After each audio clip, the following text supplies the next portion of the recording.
India Legal presents Courts Roundup.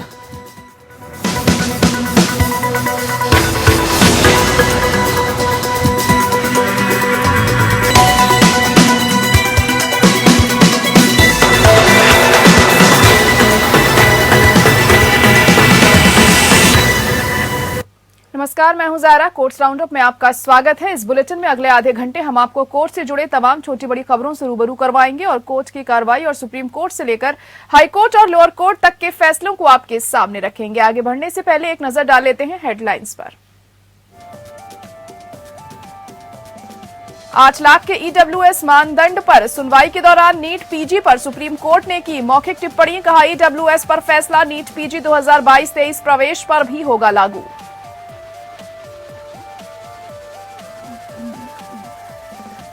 Thanjavur छात्रा मौत मामले में सुप्रीम कोर्ट में सीबीआई जांच पर रोक लगाने का किया इनकार। कहा, मद्रास हाईकोर्ट के आदेश का पालन करे तमिलनाडु सरकार। परिजनों ने की थी किसी दूसरी एजेंसी से जांच की मांग।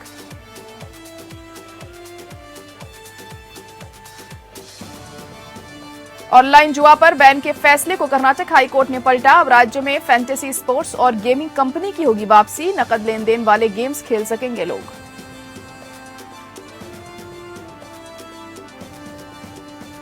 इकतालीस साल पुराने हत्याकांड पर निचली अदालत का फैसला। इलाहाबाद हाई कोर्ट ने पलटा। दोषी की उम्र कैद की सजा को किया खारिज। कहा, एकमात्र चश्मदीद की गवाही विश्वसनीय नहीं।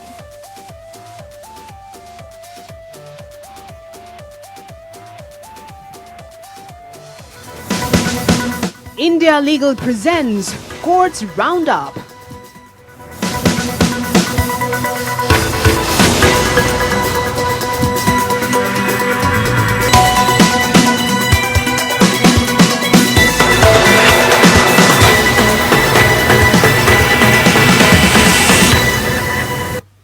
चलिए शुरुआत कर लेते हैं कोर्ट्स राउंडअप की।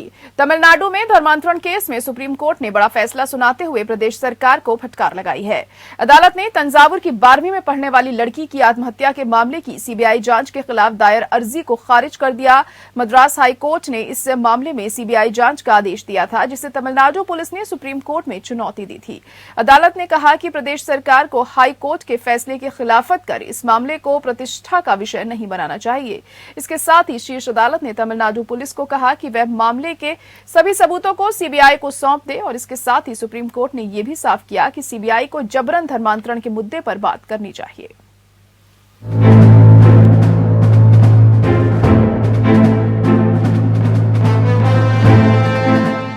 तमिलनाडु के तंजावुर की छात्रा लावण्या की मौत मामले में सुप्रीम कोर्ट ने सीबीआई जांच पर रोक लगाने से भी इनकार कर दिया है।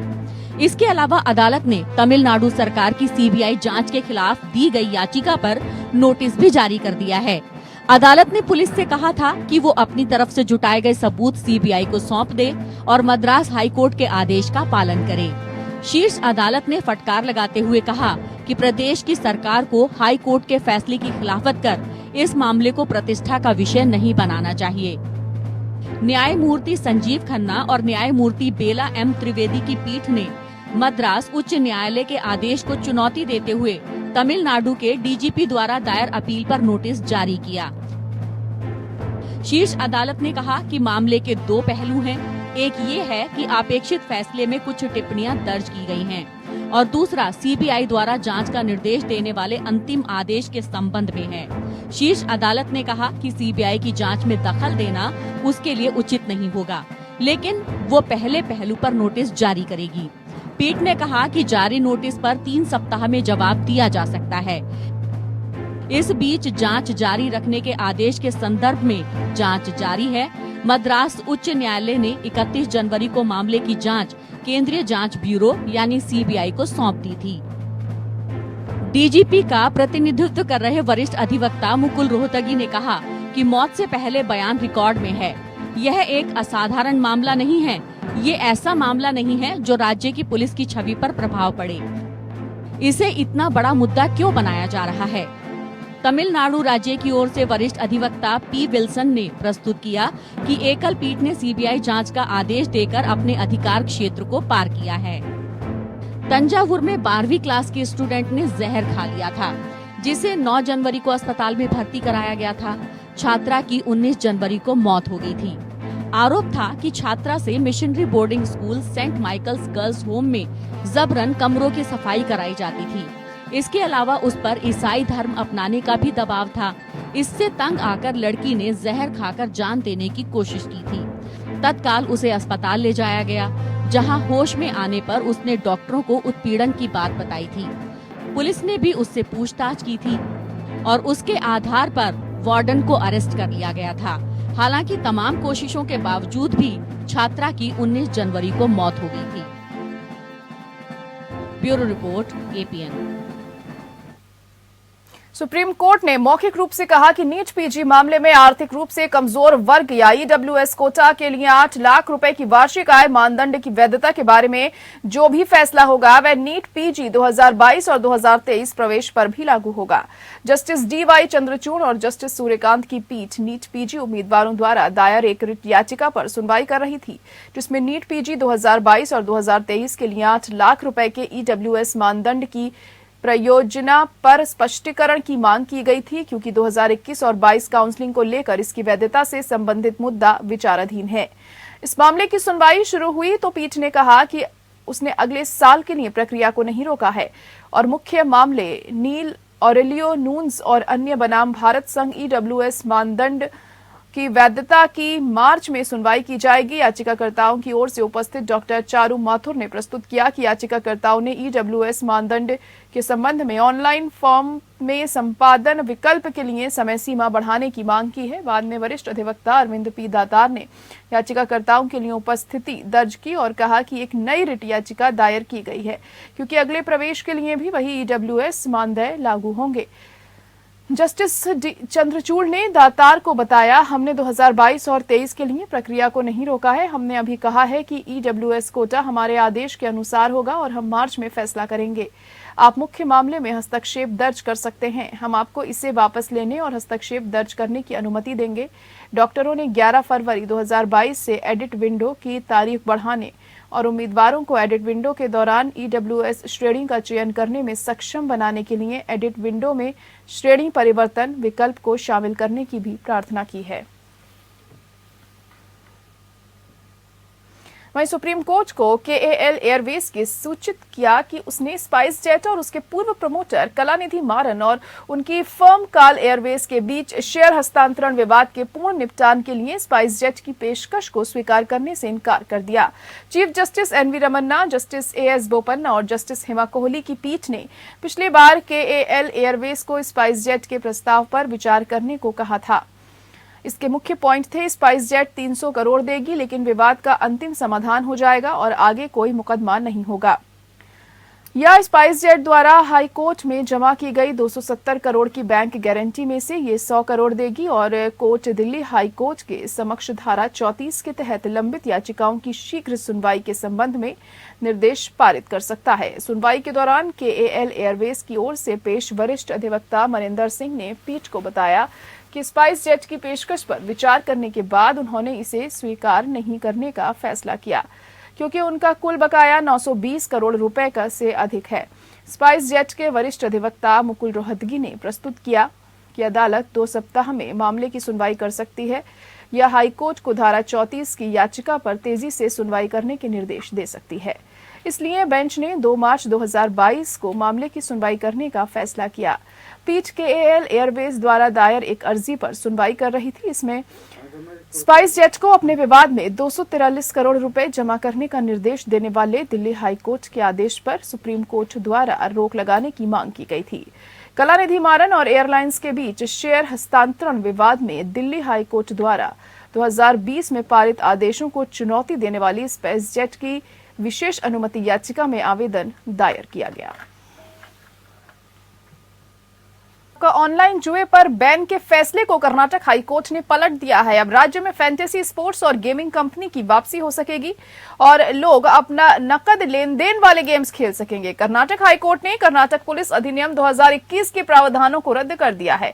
इनके तहत ऑनलाइन गेम और सट्टेबाजी को प्रतिबंधित करने वाले प्रावधानों को भी रद्द किया गया है। चीफ जस्टिस ऋतु राज अवस्थी और जस्टिस कृष्णा S दीक्षित की बेंच ने इस मामले में फैसला सुनाया। ये मामला ऑनलाइन गेम्स के खिलाफ बनाए गए कर्नाटक सरकार के कानून को लेकर कोर्ट पहुंचा था।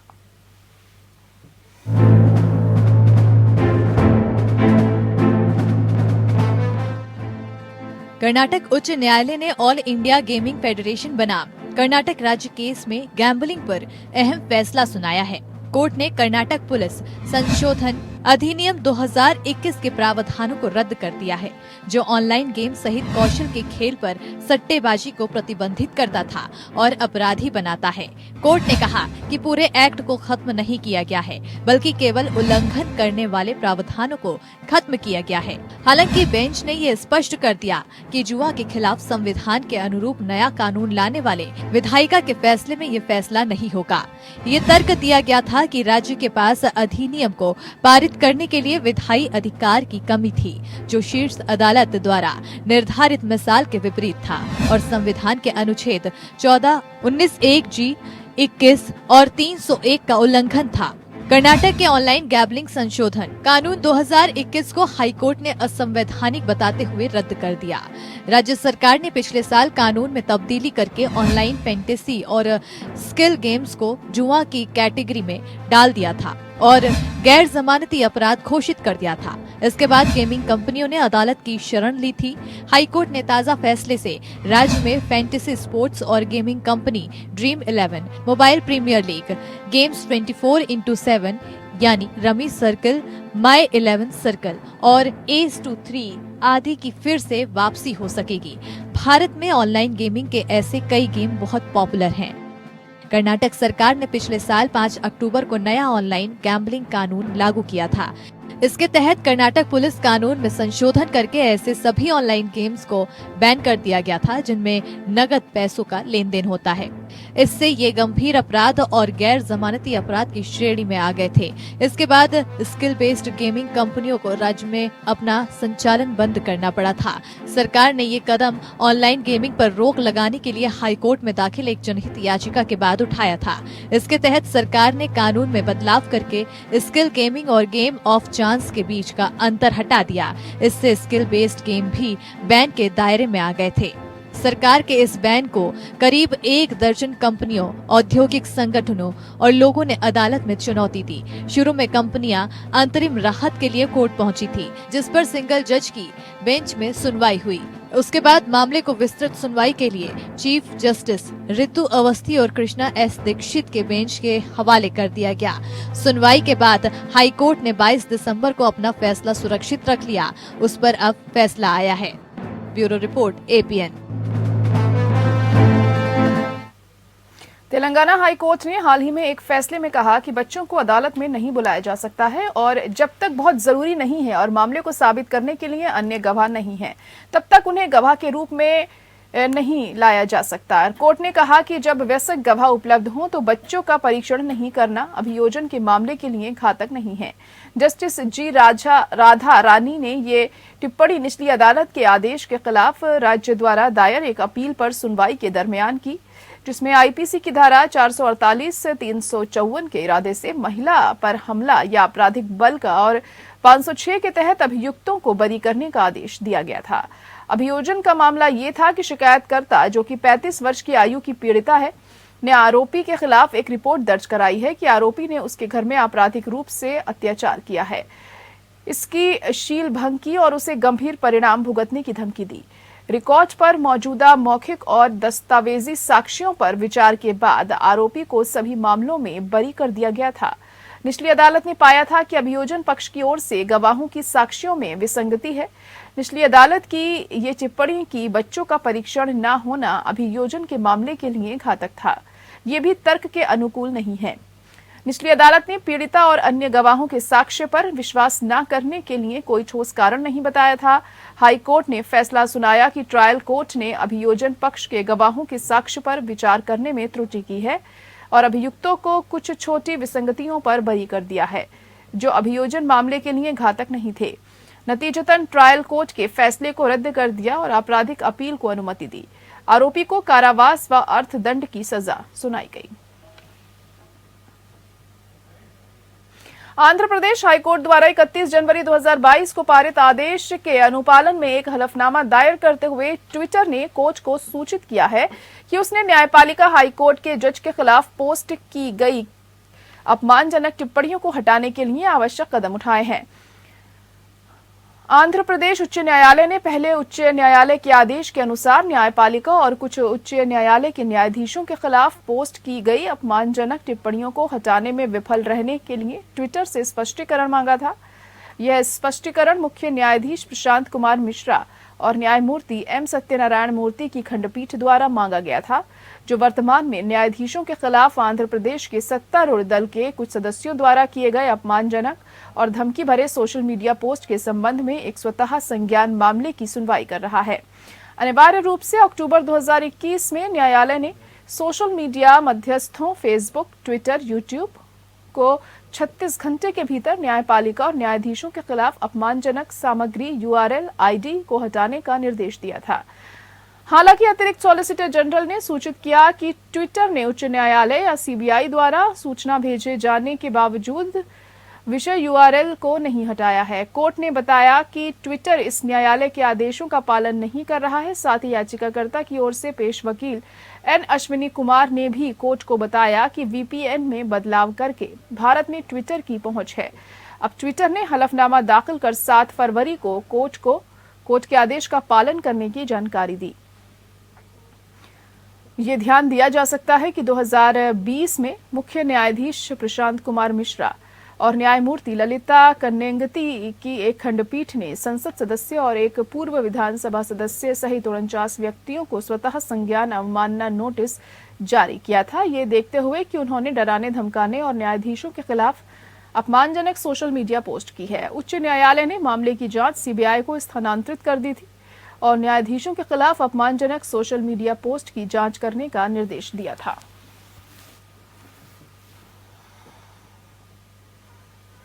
इलाहाबाद हाई कोर्ट ने 1980 के एक मामले में हत्या के दोषी की उम्र कैद की सजा को खारिज कर दिया। कोर्ट ने कहा कि मामले में एकमात्र चश्मदीद गवाह की गवाही विश्वसनीय नहीं है। जस्टिस मनोज मिश्रा और जस्टिस समीर जैन की खंडपीठ ने मामले में जोड़े गए तथ्यों, परिस्थितियों और सबूतों के विश्लेषण में पाया कि घटना के एकमात्र चश्मदीद की गवाही पर भरोसा करना सुरक्षित नहीं था, जिन्होंने घटना से ठीक पहले मृतक के साथ थे। मामले में FIR नबी बख्श ने दर्ज कराई थी, जिन्होंने आरोप लगाया था कि 4 सितंबर 1980 को रात लगभग 8 बजे उनके बेटे नूरुल इस्लाम ने उन्हें बताया कि शेख मोहब्बत के साथ वह गांव वापस आ रहा है। मृतक 3 आरोपी व्यक्ति, जिनमें जीवित अपीलकर्ता नंबर 1 गुलाम भी था, उन्होंने इसकी हत्या की थी। अभियोजन का मामला नूरुल इस्लाम पर बहुत अधिक निर्भर था और इस तथ्य के कारण कि वह घटना का एकमात्र प्रत्यक्षदर्शी था। कोर्ट ने पाया कि एकमात्र चश्मदीद गवाह की गवाही के आधार पर दोष सिद्धि की अनुमति है, बशर्ते कि उसका सबूत किसी भी दोष या संदेह से मुक्त हो और अदालत को पूरी तरह से सच्चा, विश्वसनीय और स्वाभाविक रूप से प्रभावित करे। मृतक को हुई चोटों के संबंध में न्यायालय ने गवाह नंबर 2 के दावों और उसकी पोस्टमार्टम रिपोर्ट में डॉक्टर की राय में एक विरोधाभास पाया। इस पृष्ठभूमि के खिलाफ कोर्ट ने पाया कि नूरुल इस्लाम की गवाही भरोसेमंद नहीं है और ये माना कि यह हमारे विश्वास को प्रेरित नहीं करता है कि ये दोष सिद्धि का एकमात्र आधार है। अदालत ने घटना के समय से FIR दर्ज करने में लगभग 5 घंटे की देरी में भी औचित्य नहीं पाया। नतीजतन अपील की अनुमति दी गई थी। विशेष न्यायाधीश अतिरिक्त सत्र न्यायाधीश इलाहाबाद ने निर्णय और दोष सिद्धि के आदेश के साथ साथ निचली अदालत द्वारा दर्ज की गई सजा को रद्द कर दिया गया।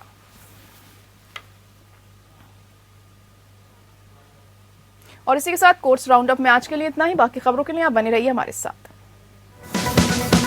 India Legal presents Courts Roundup.